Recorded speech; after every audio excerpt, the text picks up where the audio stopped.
The sun was weak on the colony world of Arden, casting long shadows across broken streets. Years ago, this place had been full of life. Children had played in the square. Markets had been busy with trade, and music had filled the air. Now the streets were silent except for the heavy steps of the alien guards. The people no longer walked with pride. They kept their heads down, moving quickly, trying not to draw attention. Among them walked a man named Ryan. He was not old, but his face carried the weight of years that had passed too quickly. On his left wrist was a watch, an old, scratched thing with a cracked glass face. The watch had stopped long ago. Most of the colonists did not notice it, or if they did, they thought it was just a broken tool. But to Ryan, it was far more. It was a reminder. It was a promise. The watch had stopped on the day the siren came. That was the day the sky had burned with their ships. The people of Arden had no real defenses. The aliens had moved through the streets like a tide of steel, their strange weapons glowing with cold light. The humans had tried to resist, but they were pushed down quickly. Among those taken in the first raids was Ryan's younger sister. He had fought to reach her, but he had been struck down and left bleeding on the ground. When he woke, she was gone. He had looked at his wrist and seen the watch no longer moving. He had never wound it again. Now, years later, Ryan lived quietly among the others. He worked in the mines when ordered, carried supplies when told, and did not speak unless necessary, but his eyes were always sharp. He studied everything, the way the Sarin walked, the way they looked at humans, the way they held their weapons. He noticed things others ignored. While the people around him were bent under fear, Ryan kept something alive inside. It was not hope, at least not the kind others would name. It was fire. It was waiting. Children in the colony often whispered about him. They called him the man with the frozen watch. Some were afraid of him, some admired him, but none understood him. To them, he was only a shadow that moved quietly through their broken town. One afternoon, as he sat by the edge of the square repairing an old piece of machinery, a girl named Mira came near. She was young, not yet hardened by years of alien rule. Her eyes were curious, not beaten down like most. She noticed the watch on his wrist. "Why do you wear that?" she asked softly. "It doesn't work." Ryan lifted his head. For a long moment he said nothing. His gaze moved to the watch, then back to her. Most people would have walked away when faced with his silence, but Mira did not. She waited. Finally, Ryan spoke. His voice was quiet, but there was weight in every word. "It stopped when they took her," he said. "It starts when I make them pay." Mira did not fully understand what he meant, but the fire in his tone made her step back. She had never heard a human speak with such strength in years. It was like a spark in the dark, and once heard, it could not be forgotten. That night, Mira told her friends about what Ryan had said. They whispered it to others.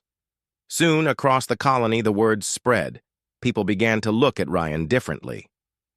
He had always been there, quiet, carrying his broken watch, but now he was something else.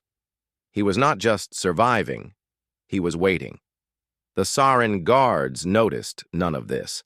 To them, humans were nothing more than labor to be ordered about. They did not see the looks being exchanged between colonists. They did not feel the stir of old strength rising again. Ryan, however, felt it.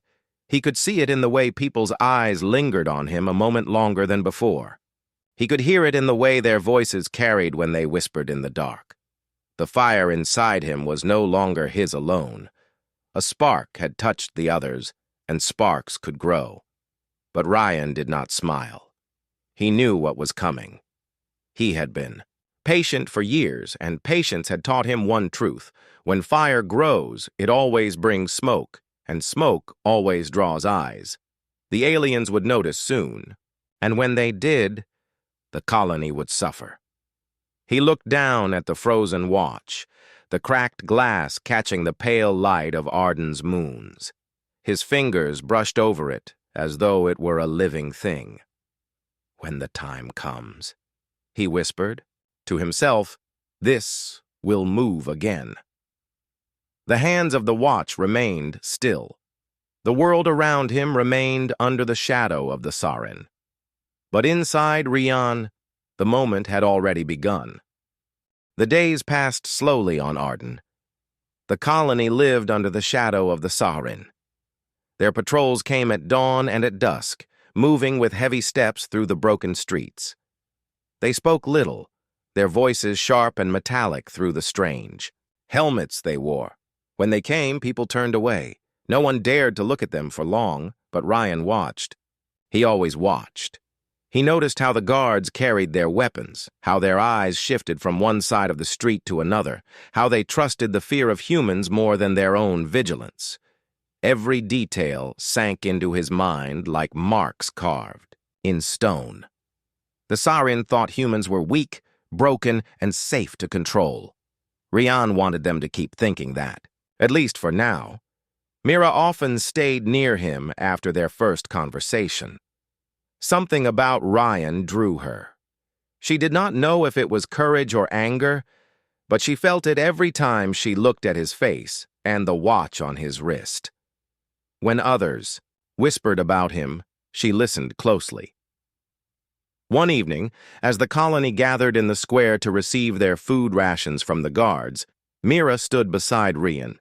The people were quiet, moving quickly to take their share. When the last crate was closed and the patrol moved away, Mira spoke again. "Do you believe they can be defeated?" she asked. Her voice was low, but her eyes shone with hope. Ryan looked at her. His face remained calm, but there was a sharpness in his gaze. "They can bleed," he said. "That is enough." Mira thought about his words. Simple, but powerful. If the Sarin could bleed, then they could be hurt. And if they could be hurt, they could fall. That night, Mira told more people what Rian had said. The words spread just like before. Soon, the story of the man with the frozen watch grew larger. People began to see Ryan not as just another colonist, but as a symbol. Even those who had once been too afraid to whisper began to repeat his words. In secret, the next day a patrol marched into the colony. 5 tall figures in dark armor, their weapons humming faintly, their eyes like cold fire behind their masks. They demanded more ore from the mines, more food from the farms. Their leader shouted in his strange tongue, waving a weapon to remind the humans of their place. The people obeyed, but Ryan did not lower his eyes. He stood still, watching every move. One guard noticed him and stopped. For a moment, silence filled the square. The guard tilted his head, as if curious why this human was not afraid. Ryan met the alien's stare without flinching. Then the guard turned away. To him, Ryan was just another worker. But to the people who saw it, the moment meant something greater. Someone had stood before the Sarin and had not bowed. That memory stayed with them long after the patrol left. Later, Mira came to Ryan again. She carried a small piece of old metal she had found near the mines. It was a fragment of a broken human tool. "Why do you always look at them like that?" she asked. "You don't fear them?" Ryan took the piece of metal and turned it in his hand. His voice was steady. "Fear is not the same as silence," he said. "I fear what they took, but I will not fear what they are." Mira tried to understand. Ryan spoke with a weight she had never heard before. It was as if every word was tied to the frozen watch, as if every sound carried the memory of the moment it had stopped. That night, Ryan sat alone in his small dwelling. He placed the broken piece of metal on the table and studied it. His hands moved slowly, shaping, scratching, testing its strength. It was nothing useful yet, but it was a beginning. A tool could become a weapon. A weapon could become a step toward freedom. He looked again at his watch.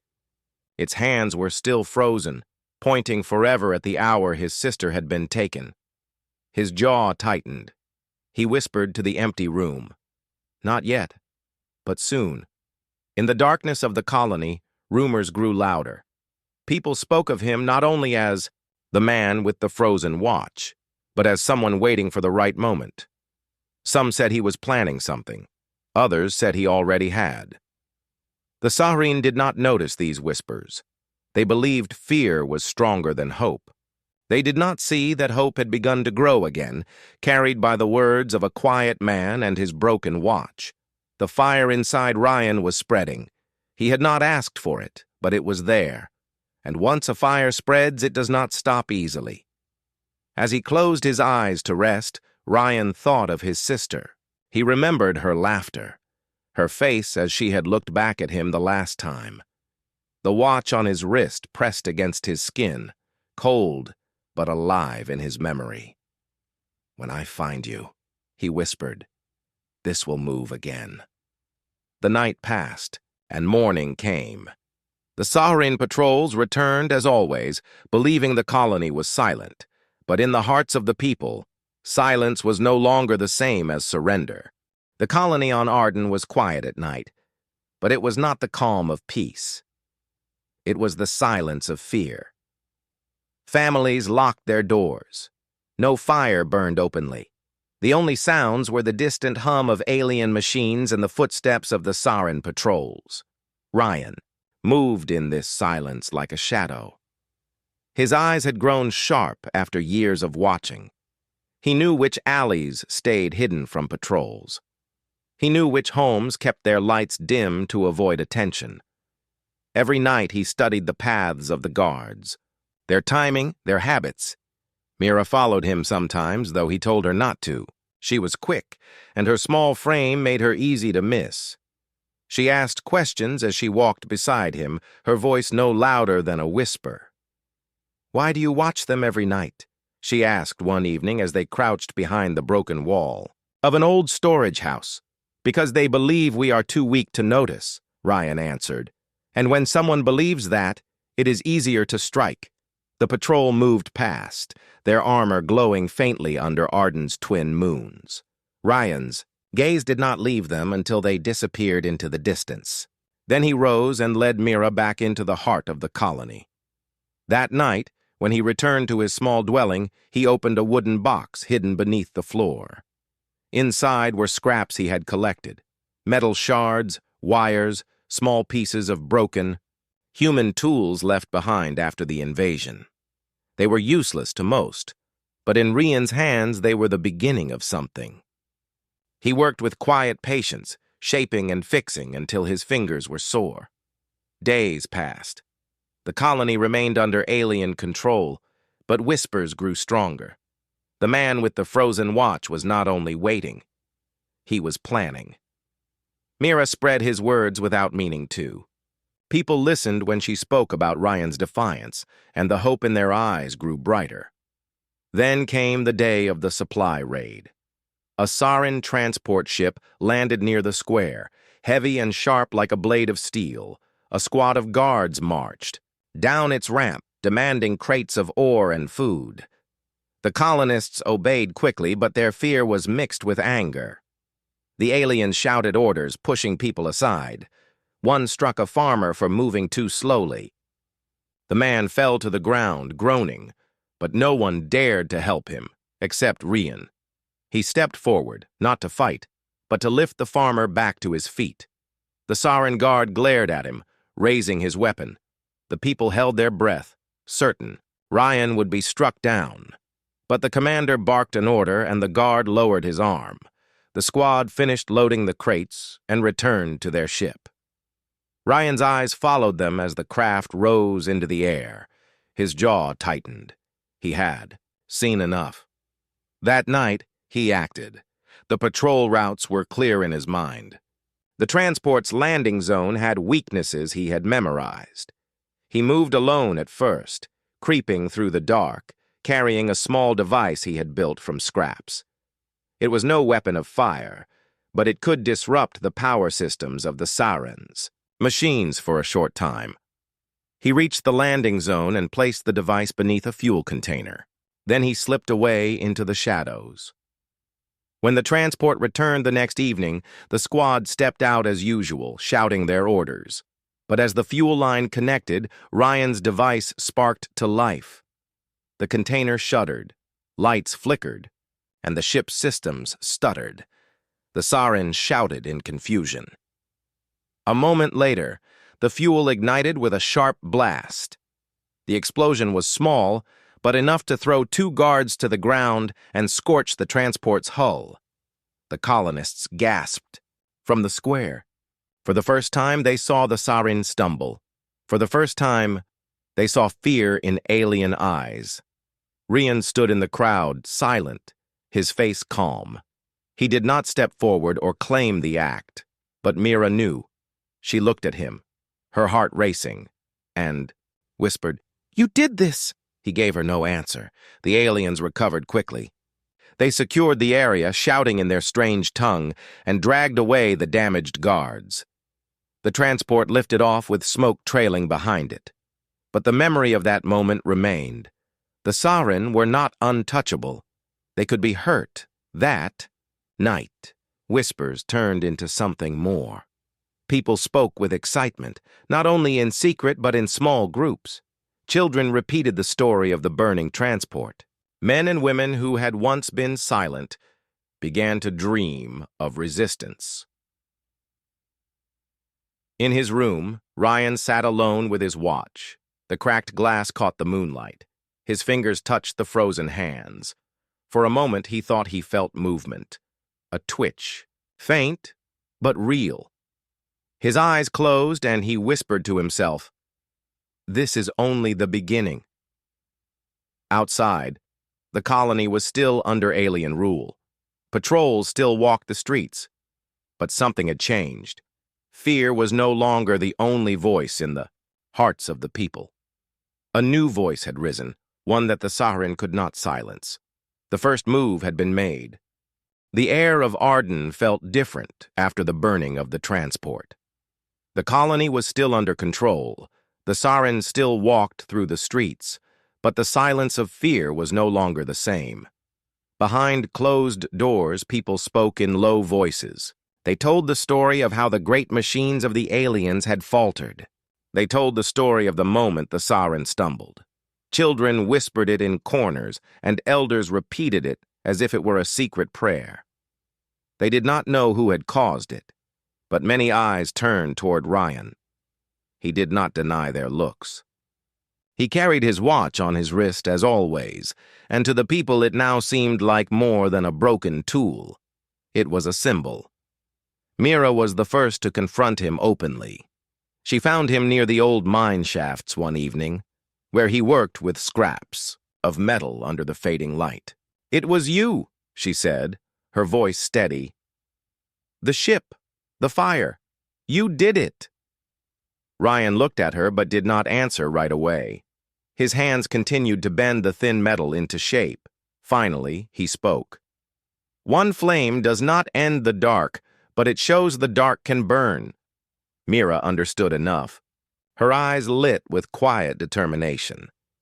"Then let me help you," she said. Ryan studied her. She was young, but she was not afraid. He saw in her the same fire that had kept him alive all these years. Slowly, he nodded. That night, Mira gathered 2 others she trusted, a miner named Bren and a farmer named Lyra. Together they met with Ryan in a small storage shed at the edge of the colony. The walls were cracked, the roof leaking, but inside it became their hidden place. Ryan laid out the scraps he had collected over the years. Broken wires, sharp metal shards, fragments of old human tools. "These are worthless to the siren," Ryan said, "but in our hands, they are more. They think we are weak because we carry nothing. That is their mistake." He showed them how to build simple traps. A wire stretched across a narrow path could trip a heavy guard. A shard of metal shaped correctly could cut through thin armor joints. Small, quiet tools. Nothing. Grand but powerful when used wisely. The three listened carefully. For the first time in years, they were not being told to obey. They were being told to fight, even in small ways. The days that followed brought danger, but also courage. The group placed their first trap along a patrol route outside the colony. When two guards passed in the night, one stumbled, crashing heavily into the ground. His weapon fell from his hands, and though the aliens recovered quickly, the message was clear. They were not untouchable. The colonists who saw it whispered louder now. The Sarin began to sense unease among the humans. Their patrols grew stricter, their voices sharper. But the more they tightened control, the more sparks began to glow. One evening, Bren came running into the storage shed with a grin on his face. "They know something is wrong," he said. "They search everywhere now. They fear us." Ryan's face remained calm, but in his chest he felt the fire burn brighter. He looked at his watch. The frozen hands were still in place. But he thought, again, that he saw a faint twitch, as if time itself was waiting with him. Mira leaned close and asked, "Do you think the others will rise if we show them more?" "They will rise when they believe it is possible," Ryan replied. "We must give them proof." The next target was chosen carefully, not a patrol, but the supply depot the Sarin had built on the edge of the colony. It was where they stored ore before sending it off-world. Guarded, yes, but not impossible. For 3 nights, Ryan studied it, watching how the guards changed shifts, how the machines hummed with power. Then, with his small group, he struck. They moved silently, cutting wires, scattering sharpened shards, to slow pursuit. When the night was darkest, Ryan set one of his homemade charges against the depot's wall. It was not large, but it did not need to be. When the spark came, the fire spread through the stacks of ore, and the depot roared with smoke. The aliens rushed to contain it, shouting orders, but the damage was done. The firelight shone across the colony, and every human who saw it felt. Their heart beat faster. The Sarin had been hurt again, not by ships or armies, but by the hands of humans who refused to bow. When the group returned to the storage shed, their faces were tired, but their eyes shone. Mira looked at Ryan's watch and whispered, "Did it move this time?" Ryan touched the cracked glass and shook his head. "Not yet, but it will." The rebellion had not yet become war. The Sarin still held the colony in their grip. But something had shifted. The people no longer carried only fear. They carried anger, and they carried hope. And in the silence of his room that night, Ryan whispered to the memory of his sister, "The spark has come. Soon the fire will follow." The fire at the supply depot burned long into the night. Its smoke rose high above the colony, a black scar against the pale moons of Arden. The people of the colony watched from their homes, eyes wide with wonder. For the first time in years, they saw the Sarin scramble in panic. For the first time, they saw that the aliens could be struck. The next morning, the Sarin patrols stormed through the streets. Their voices rang sharp, and their weapons hummed with menace. They searched houses, tore through storage sheds, and dragged people into the square for questioning. But no one spoke, not one word. The people kept silent, even though their eyes burned with secret pride.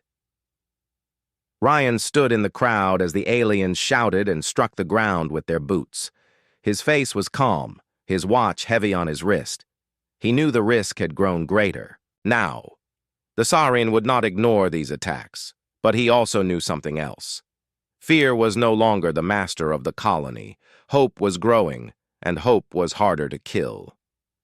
That night, Ryan gathered Mira, Bren, and Lyra in their hidden shed. The air smelled of smoke from the depot fire, but their spirits were stronger than before. They will strike harder now, Ryan said.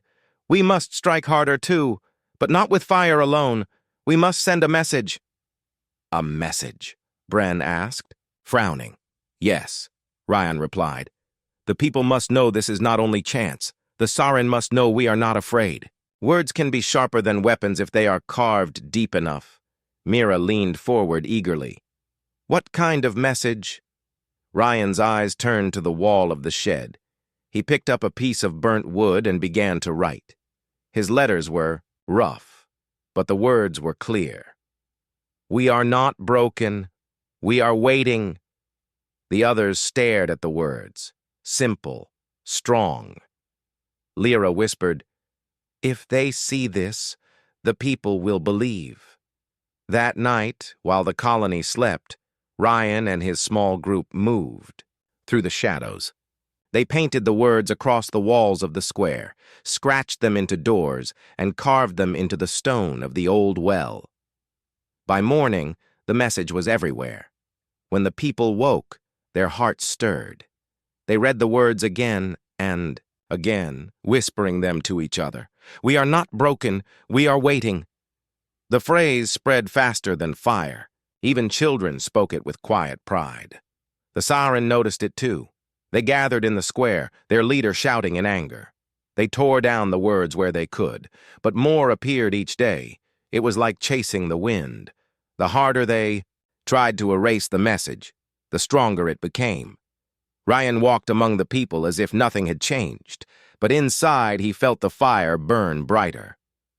His watch pressed against his skin, and once again he thought he saw the faintest twitch in its frozen hands. It was not time yet, but it was closer.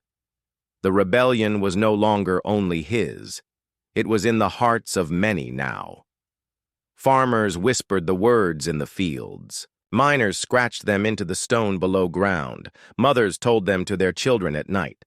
The colony was no longer silent. But with hope came danger. The Sarin were not blind. They saw the shift in the humans. Their patrols doubled. Hostages were taken from the square to remind the people who ruled. Threats were shouted louder, punishments harsher. One evening Mira came to Ryan with fear in her eyes. They took 10 people today, she whispered. They say they will take more if the attacks do not stop. Ryan's jaw tightened, but his voice remained calm. That is their weakness. They think fear will bind us again, but it will not. But what if they hurt them?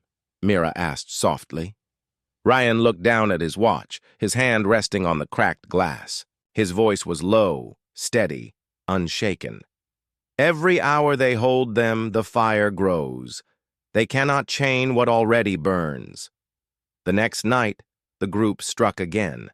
This time, they chose not a depot or a patrol, but the heart of the Sarins. Control, the command post they had built at the edge of the colony.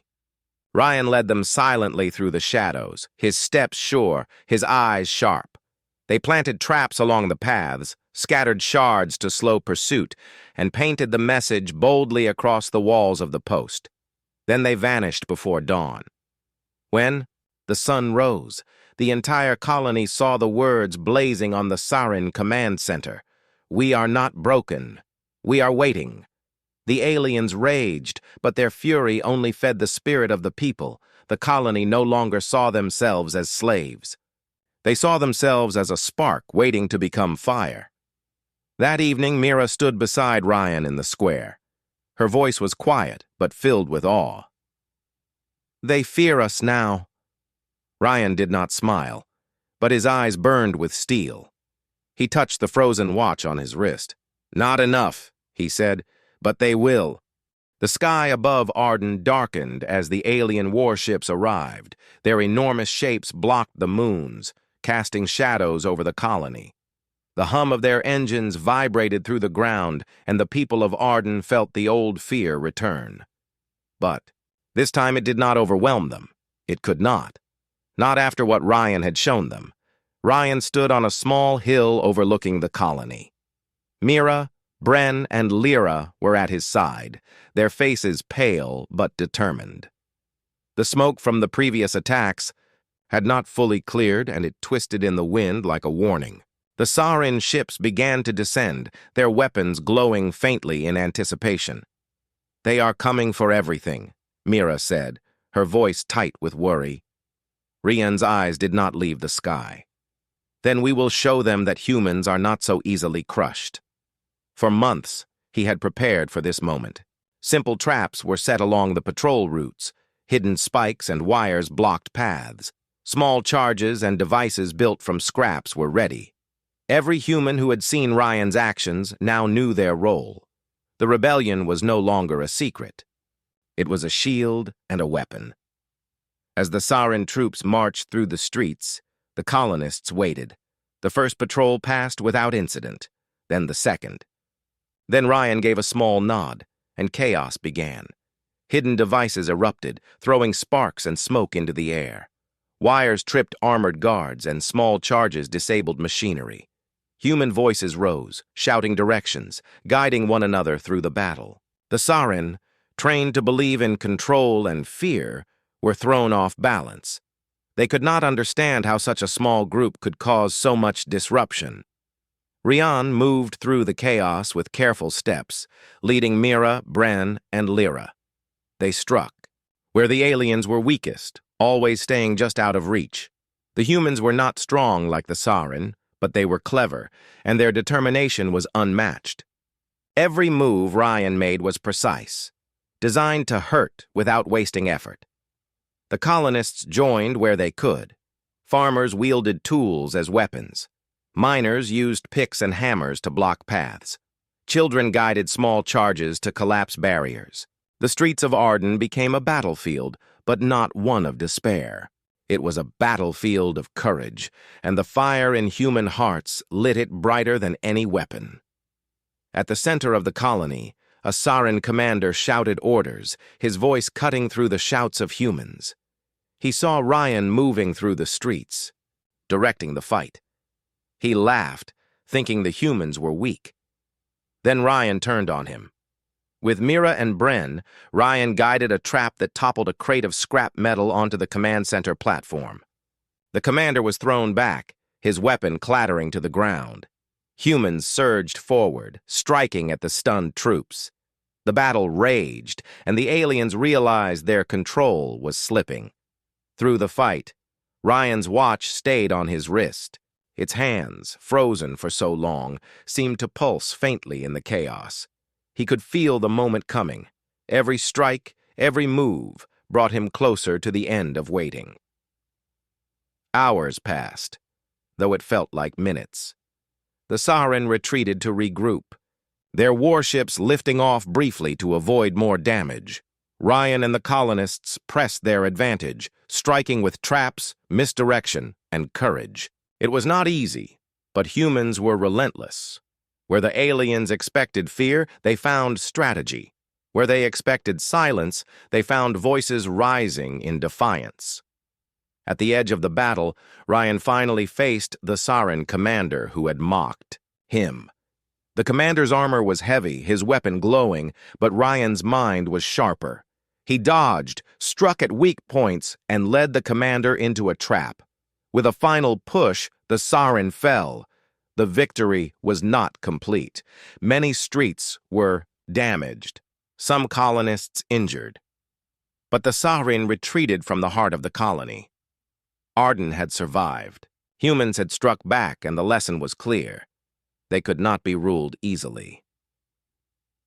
Rian knelt in the quiet after the fight, dust and smoke swirling around him. He touched his watch. The hands moved slowly at first, then steady. Time was flowing. Again. Mira stepped beside him, awe in her eyes. It started. Ryan nodded, his jaw firm. It has always been waiting. Now it moves. The colonists gathered around. They looked at him, at the watch, at the streets they had defended. The fire in their hearts was no longer hidden. The Sarin had learned that humans were clever, relentless, and brave. Arden was free tonight, and its people were no longer afraid. In the shadow of ruined buildings and the glowing engines of the retreating ships, Ryan whispered again to the memory of his sister. "This is for you. The fight is not over, but we have begun." The hands of the watch ticked steadily. The storm had broken. The fire of humans had spread. And in the quiet moments between the chaos, Arden felt alive again. The sun rose over Arden, casting pale light over streets still marked by the battle of the night before. Smoke lingered, twisted around broken buildings, and the echoes of shouts were replaced by quiet footsteps. For the first time in many years, the people moved freely without fear of patrols. The Sarin had retreated, at least for now, but the memory of the fight remained sharp in every human's mind. Rian walked through the square, his watch ticking steadily for the first time in years. It had been frozen the day his sister was taken, but now it moved, marking the passage of a new moment. The hands were steady, not rushing, not hesitating, just counting time as it truly passed. For Ryan, it was a symbol.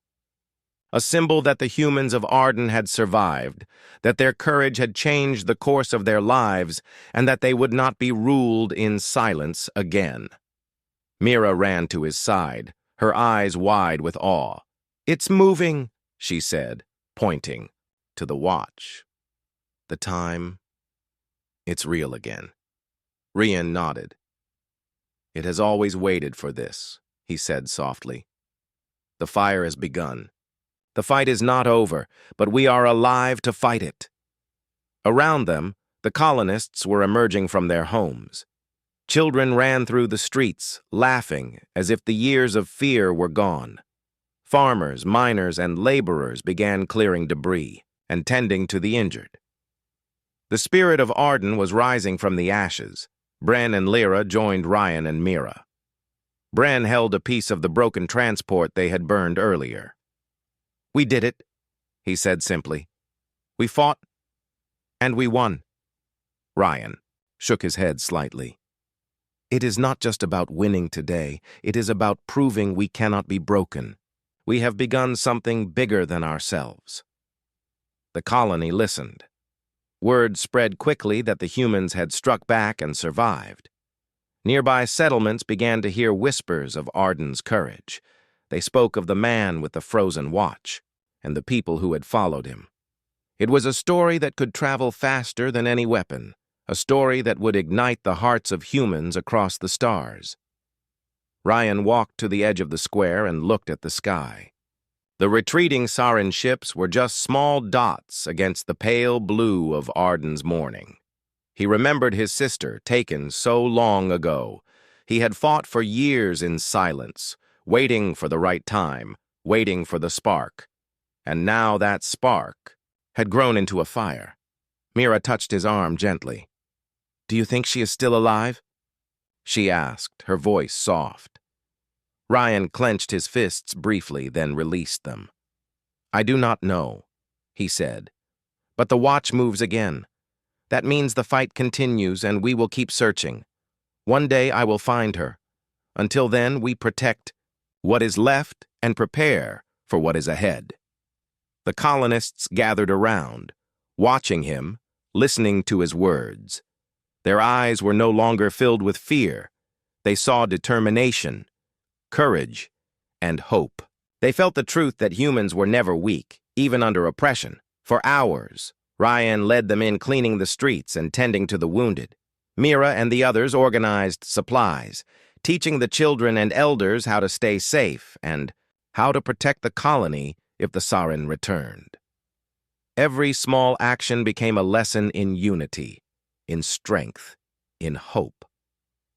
That evening, Ryan returned to the small hill where he had watched the first Sarin ships arrive. His watch ticked steadily. He closed his eyes and breathed in the night air, feeling the pulse of life around him. Arden was alive, and humans were alive. He whispered again to the memory of his sister. "This is for you. I will not stop. I will never let them break us." Somewhere far above, the Sarin might have been regrouping, but Arden had shown them something important. Humans were clever, relentless, and unafraid when driven by hope and love. No machine, no weapon, no alien force could break that spirit. Ryan opened his eyes and smiled faintly. The hands of his watch moved steadily, marking time as it should. Every tick was a promise kept, a fire that would not die. Mira, Bren, and Lyra joined him, standing together and looking at the sleeping colony below. Humans are never easy to defeat, Ryan said quietly. And we are just beginning. The people of Arden slept that night under the stars, their hearts lighter, their spirits stronger. And in the quiet of the night, the watch ticked steadily, a reminder that the past was behind them, the future was in their hands, and the human spirit would always endure. The story of Arden, of Ryan, and of the frozen watch would travel across worlds. It would remind every human and every watcher in the galaxy that humans are not to be underestimated, that courage, patience, and love can move time itself. And for the first time in years, Ryan felt that time was moving forward. Not for the Sarin, not for the colony, but for the promise he had kept all these years. The watch had started again, and the humans had started too.